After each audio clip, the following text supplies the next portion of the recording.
Now we are going to talk about chatbots, which are basically conversational assistants, and how we can build chatbots using model-driven engineering.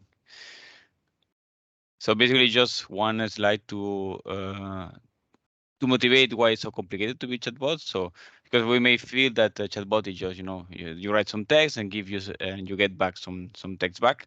It's much more complicated than that, and that's why we need modeling and model engineering to be able to create these bots at a higher level of abstraction, right?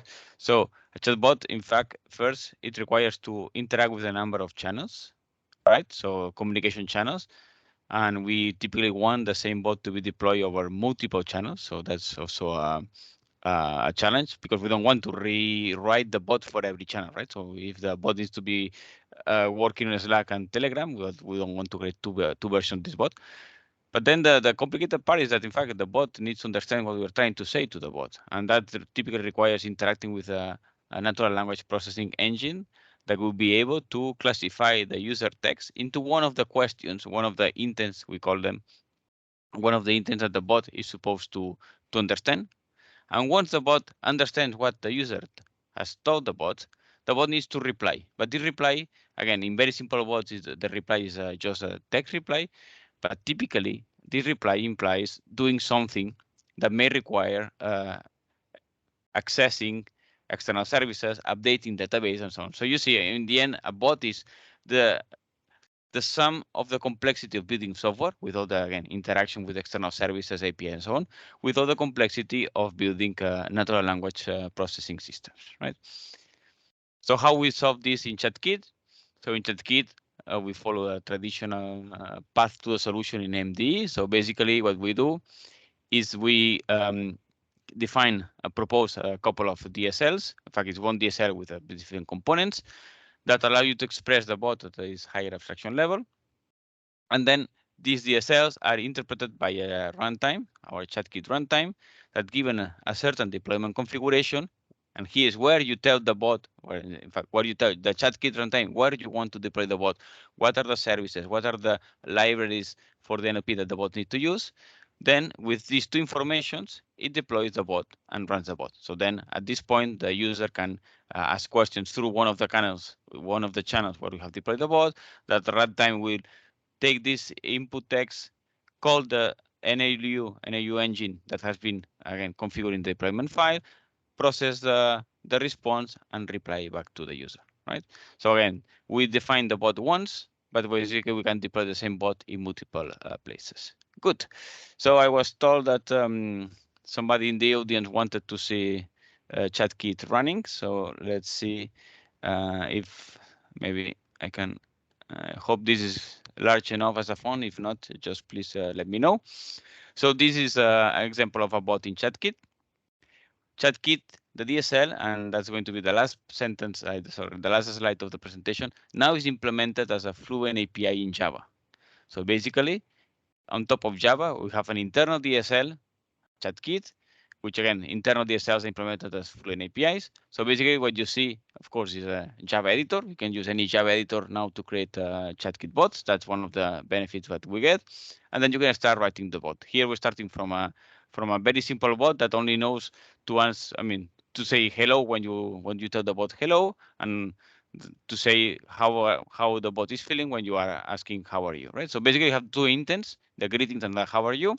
And for every intent, that's how bots work, we give examples of how a user could express the intention of saying hello to the bot, right? So we say, okay, maybe the user will say hi, hello, good morning, good afternoon. That's one of the intentions I need to recognize. For the how are you, we do the same. So, okay, if the user wants to ask me how I'm feeling as a bot, the user can say, how are you, what's up, how do you feel, and so on. Those are the intentions. And then I say, okay, and this bot is going to be deployed in a web page. We call it React Platform, but in fact, it's any web page that supports JavaScript, it's fine. And then we define the state. So let's see how this works. Because Chatkit is also a state machine, but the state machine trigger based on the intent recognized from what the user is saying. So basically, the message the user is giving are the triggers of the transition, the state machine. So we start at the initial state and say, when I detect that the user is telling me that he wants to say hi, So when I detect that the intent in the text is the intent greetings, I move to the state handle welcome. And when the intent is how are you, I move to the handle WhatsApp state. And in the handle welcome, the only thing I do is I reply to the person in the platform that I have created before, right? So if I want to change this platform, the only thing I will need to do is to initialize a different platform. The platform is the communication channel, but the rest of the bot doesn't need to change. So I can just stop the bot and run it. And just compiling here.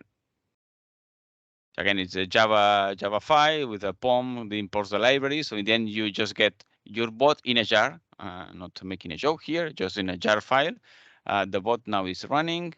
So I can just open the local host where is the bot and can say hi. And the bot says hi. Okay.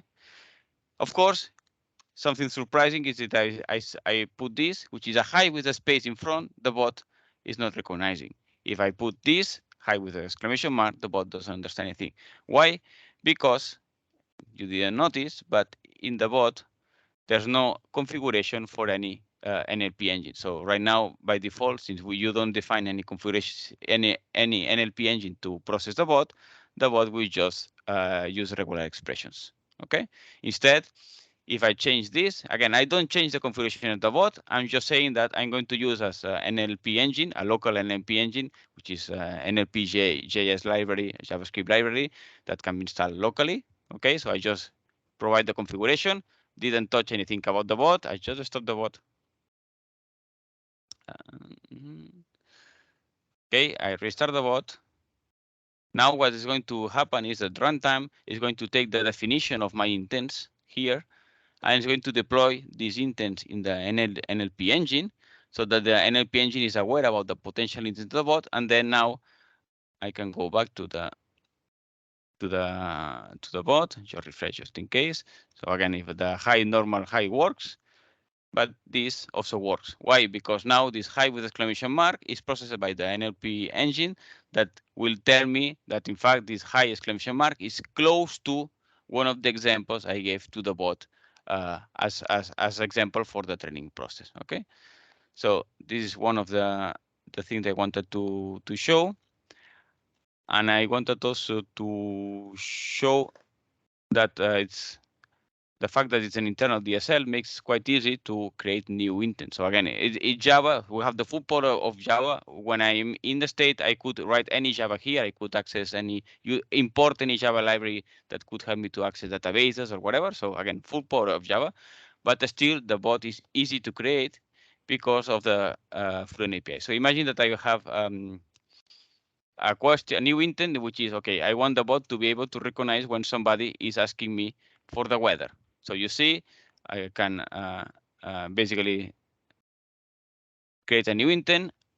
If I press dot, the only available options that appear right now are the potential next sentences that I can add, the next grammarly valid constructs based on the API. So I can have a training sentence, and I could say, I have GitHub Copilot active, so that's why also you see how some suggestions that in fact are quite good.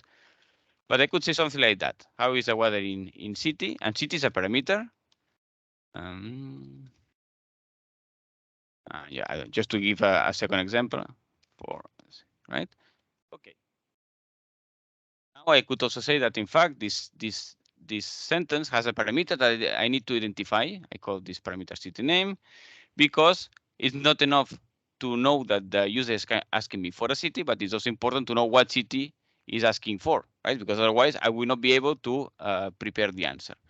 So I'm just saying that the city corresponds to the fragment city in the training sentence, and that in fact the potential values for my city are this predefined city entity. So this means that in this case, I'm telling the bot that any potential city, again, this is a predefined default entity at the system level that returns all the potential cities in the world, should be mapped to one of these parameters. And then I could, and I will not write it because we don't have the time, but I could then have something like this state. Just copy paste from a previous example, and I will put it here. I could have something like that. Handle should be handle whatever name we put. How is the weather in the state, right? We didn't define it, that's why it's going to be red. But it is that in the context, then I can ask for the value of the parameter that has been matched by the NLP engine. In this case, a city name. Here in the example, there was also a pollution element, so you could ask what was the pollution level of CO2 in the city, and then you could create your reply. But again, all this, thanks to the Fluent API, is really control Java if you want, and it's quite easy to create the bot. And as we said before, the bot then can be changed the configuration at any time without having to create or to change the definition of the bot.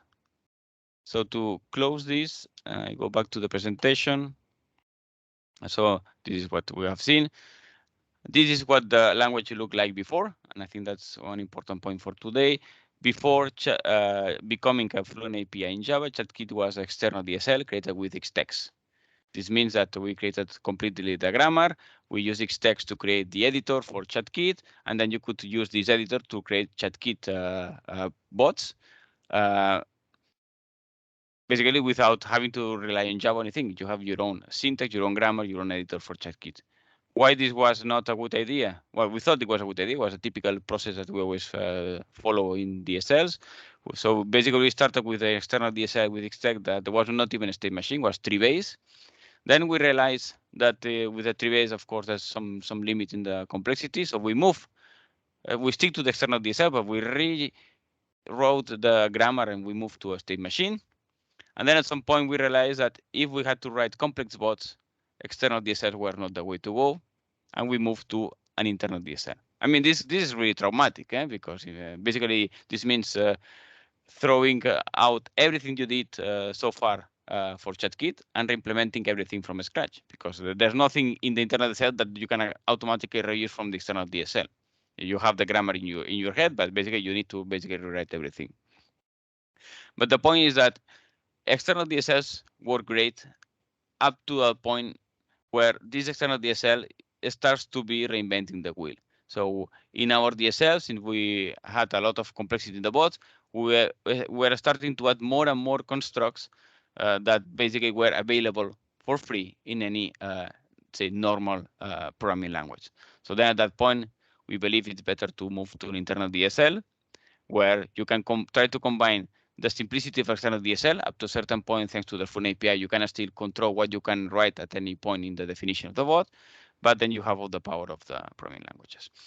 Then the last point is that, in fact, not even this is enough, because even if this allows us as technicians, let's say, to create any type of bot, of course, you also face that many other users want different syntaxes for the same language. So I think it's also important to always have in mind that one DSL can have different language. So we even have an Excel template for our bots where the users with no technical knowledge could just fill an Excel template, and this is translated into this definition that is then executed, right? So I think that's also important. Of course, you also have the extreme that some people don't even want to create the bots. So that's why we then move to complement it with a bot generation approaches, where basically if we know the data, like the database structure or the CSV structure that you want the bot to query, we can basically even derive the potential questions the bot should understand based on the definition of the data. But that's a different story. Okay, thank you.